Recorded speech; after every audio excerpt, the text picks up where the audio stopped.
ভারত থেকেও বিতাড়িত হতে চলেছেন তসলিমা নাসরিন। কোরআন এবং ইসলাম ধর্ম নিয়ে বিভিন্ন সময় বিভিন্ন লেখা এবং বক্তব্যের কারণে বাংলাদেশে ধর্মীয় মৌলবাদীদের ফতোয়ার কবলে পড়ে 1994 সালে দেশ ছাড়তে বাধ্য হন তসলিমা নাসরিন।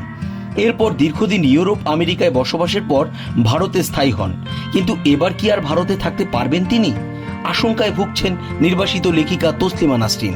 গত জুলাই মাসেই তসলিমার ভারতে থাকার রেসিডেন্স পারমিটের মেয়াদ শেষ হয়েছে। সেটি কবে রিনিউ হবে আর আদৌ হবে কিনা তা নিয়ে ধন্দে তসলিমা নাসরিন। 2004 সাল থেকে টানা 3 বছর পশ্চিমবঙ্গে ছিলেন তসলিমা। এরপর দ্বিখণ্ডিত নিষিদ্ধ হওয়ার পর হুমকির মুখে পড়ে কলকাতা ছাড়তে বাধ্য হন। যদিও তসলিমা অভিযোগ করেন সুনীল গঙ্গোপাধ্যায়ের অঙ্গুলি হেলনে তাকে কলকাতা ছাড়া করেছিলেন বুদ্ধদেব ভট্টাচার্য। সে সময় প্রাক্তন মুখ্যমন্ত্রীর মৃত্যুর পরেও সেই ক্ষোভের কথা প্রকাশ্যে আনেন তসলিমা। কলকাতা ছাড়ার পর বেশ কয়েক বছর জয়পুরে ছিলেন তিনি, পরে দিল্লিতে আসেন। রেসিডেন্ট পারমিট দীর্ঘ সময় ধরে পুনরায় রিনিউ করা হলেও সম্প্রতি আটকে আছে ভিসার মেয়াদ বাড়ানোর কাজ। 2011 সাল থেকে টানা দিল্লিতেই থাকছেন তসলিমা। গত 27 জুলাই তার ভিসার মেয়াদ শেষ হয়েছে। এর আগে ভিসার মেয়াদ শেষ হওয়ার আগেই তা অনলাইনে সহজ প্রক্রিয়ায় বাড়ানো হতো, কিন্তু এবার সেটা করা হয়নি এবং তার সাথে এই বিষয় নিয়ে কেউ যোগাযোগ করেনি।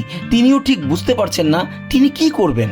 হালে ভারত বাংলাদেশে কূটনীতিক সম্পর্ক খানিক নড়বড়ে।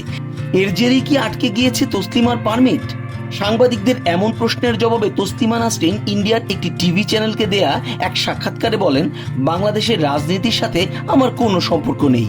আমি এখানে একজন সুইডিশ নাগরিক হিসেবে থাকি। মানুষ মনে করে সরকার এবং নেতাদের সাথে আমার ঘনিষ্ঠ সম্পর্ক রয়েছে, তা কিন্তু একদম নয়। পারমিট না পেলে আমি মারা যাব।